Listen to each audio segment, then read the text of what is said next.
How can you keep your daughter from having all the struggles with their body identity that you wish you didn't have when you were growing up or that you may currently have today? I'm going to delve into it today. Stay with me. I'm going to give you my top 3 tips for how to help your daughter not have the body image issues. But first, welcome to the Body Ally podcast, where we learn how to stop battling with our bodies and with food from a faith-based approach.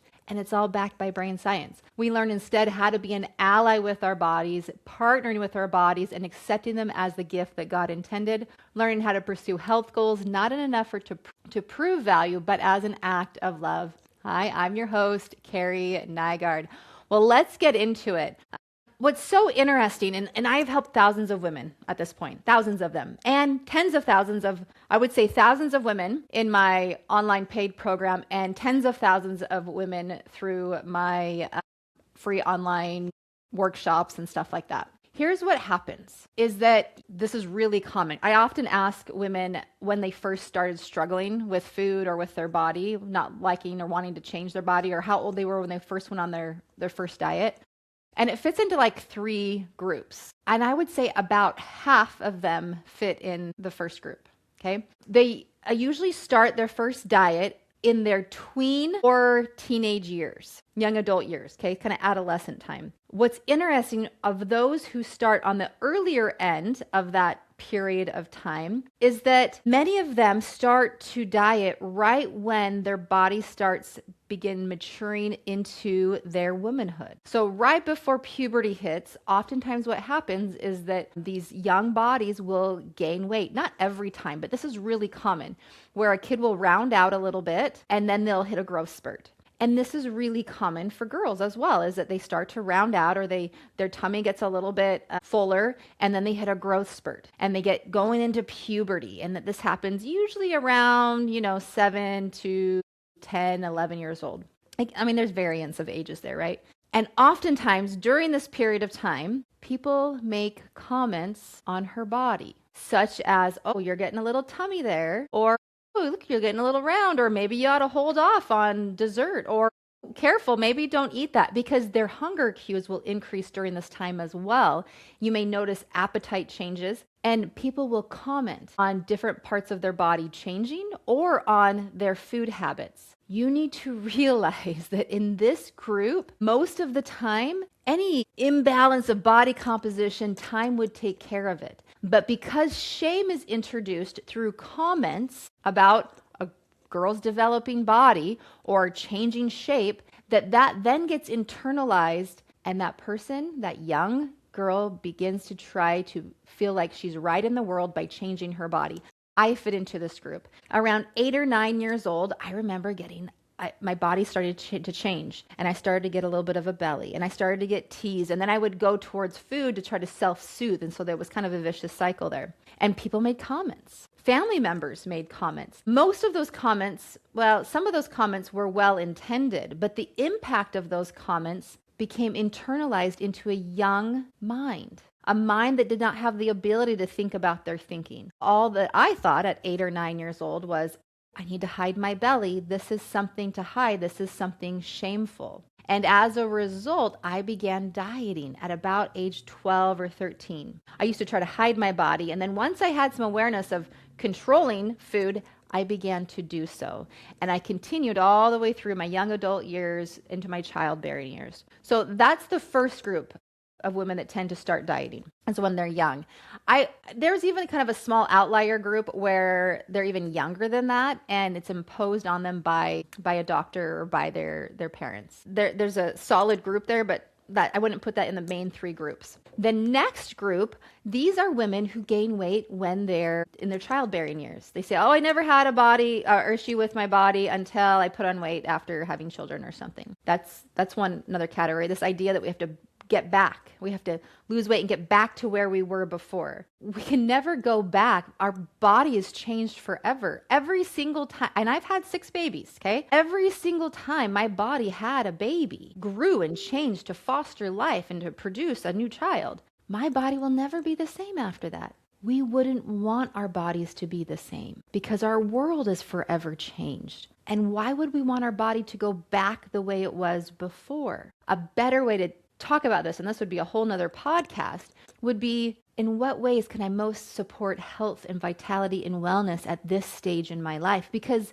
that's going to look different from age to age to age. And then the third group would be for those who it's like perimenopause, menopause, that when their hormones begin changing, they begin gaining weight and they don't know what to do about it. Things are different. Their appetite's changing and hormones are fluctuating and declining. And as a result, they're gaining weight. The theory behind why that happens is that as estrogen declines and perimenopause, overall progesterone starts to decline. And so the ratio of estrogen to progesterone is wonky. That's oftentimes referred to as estrogen dominance, but it's really an imbalance of progesterone to estrogen. And then estrogen becomes erratic, of going up and down.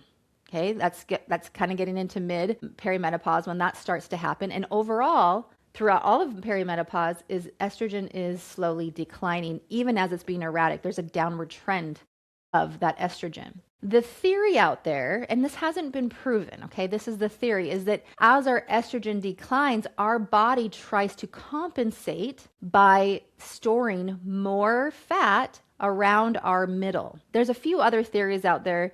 And there's some insulin issues that then drive metabolic functions and issues, but specifically fat that's only deposited around the middle.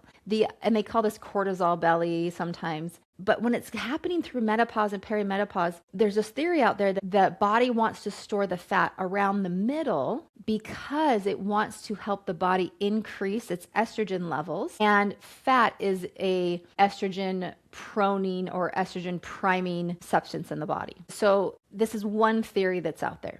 But regardless, notice that it's when our body goes through changes are the main times when women think that their body's a problem to be fixed and that they have to fix it.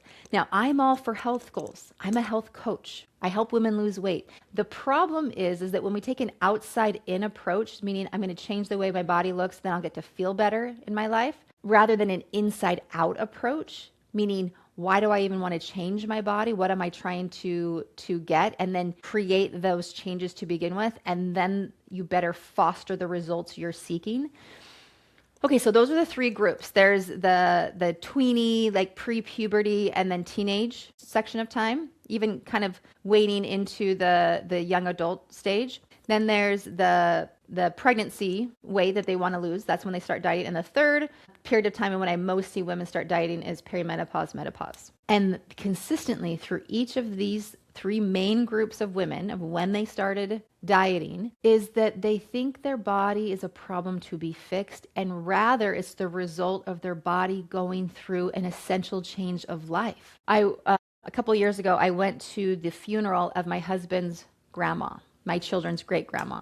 And this woman had had 10 children over the course of her life, over the course of 20 some years. These pregnancies were spread out. I think it's like 28 years or something like that, somewhere around there. And so they were spread out, these pregnancies. And at the luncheon after the funeral, which is pretty common, right? They might have pictures out, or at this particular one, they had like a TV with pictures on rotation, right? Of her growing up years and all throughout her life chronologically. And as I watched that, I noticed her body had changed all throughout her life, right? All throughout her life in different stages. And yet no one made any mention of that at her funeral. Why? Because it does not matter the way that our society makes it matter. And when you place such heavy meaning on what my body looks like, by default, you become distracted, disengaged, and your worth becomes distorted in your life. The purpose of your body is to give you life in this world.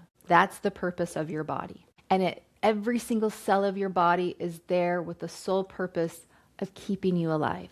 It's magnificent. It is a miracle. Okay, so that kind of precurses into the top three things that you should do in order to help your daughters not struggle with their body image. And the first one goes back to that first group that I talked about, and it's don't make comments about her body parts, your body parts, or other people's body parts or body sizes. Don't make comments. Don't say anything about, oh, your belly's getting bigger, or your thighs are big, or don't make comments about body parts. I know this has become normalized, but it's weird. Do not broad stroke someone's body based down to like a body part. Don't make comments about people's backsides or body sizes. Not even about being big, but about them even losing weight. Oh, they're looking so good. Look at all the weight they've lost.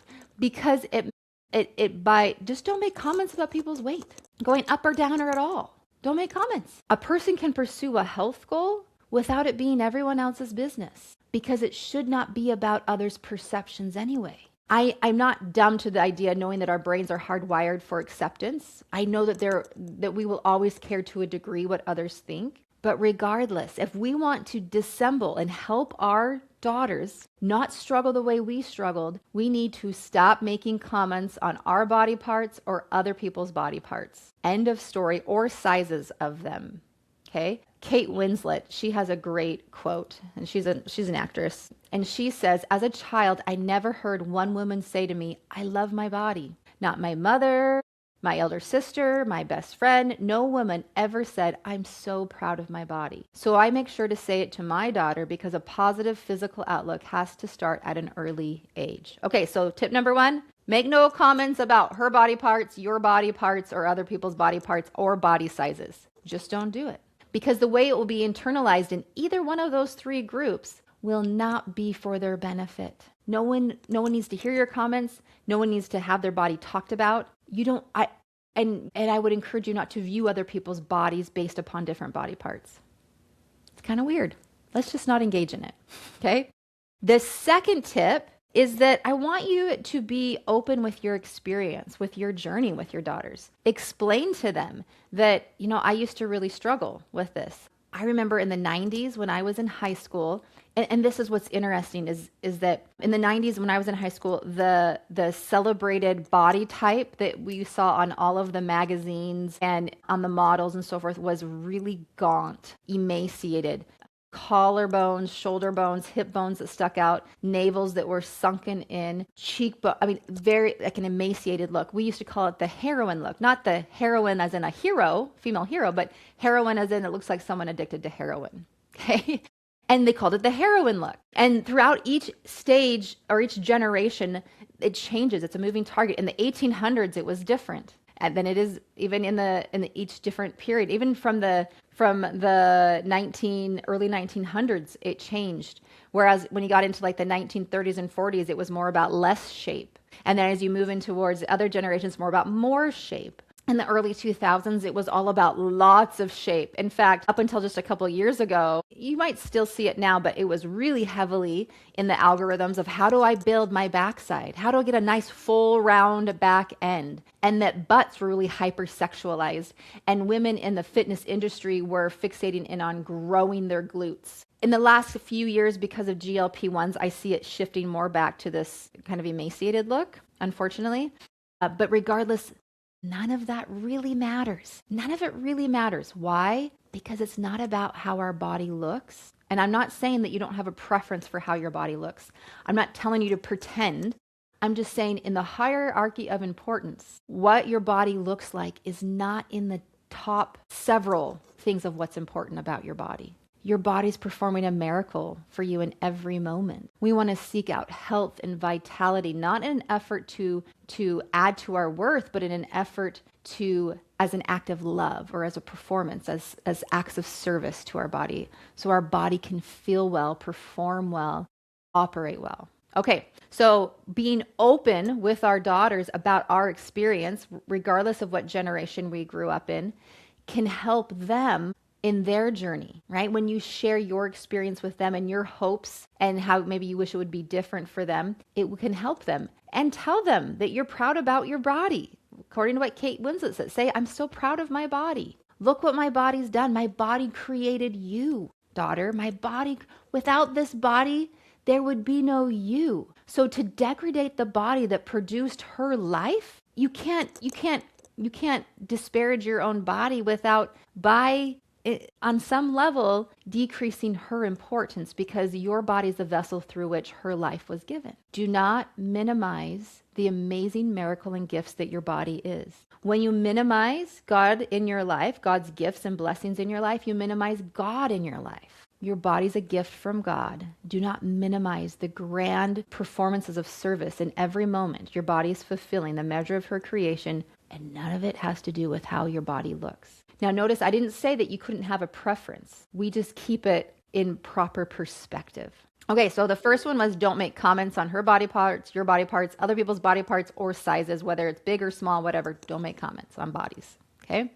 The second thing was to be open about your experience and your journey in regards to your relationship with your body. And then the third one is to model this idea of body partnership. And what is body partnership? Is to view your body as a partner in life, just like your spouse is a partner in marriage. In life that way, just like a best friend is a partner in making memories, just like a good neighbor can be a partner in living in within the neighborhood, just like a good business partner can be a good partner in regards to building value in the industry, whichever industry you're in. Regardless of the partnership, any partnership is the components of it is that there's loyalty, there's fierce loyalty. You're not bad talking them as soon as they're not around, okay? And with your body, either internally bad mouthing, right? Thinking thoughts that are negative about your body. And I'm not saying you don't have preferences, but let's not bad talk our whole body internally or externally. There's communication. Do you listen to your body? Are you connected to what your body's telling you? If you've dieted much and if you haven't done this kind of work to get reconnected, you're not connected to your body. I promise you, you're not. If you've dieted a lot in the past, unless you've done the work to reconnect. Because dieting distracts us and distorts us and distances us from those messages from our body.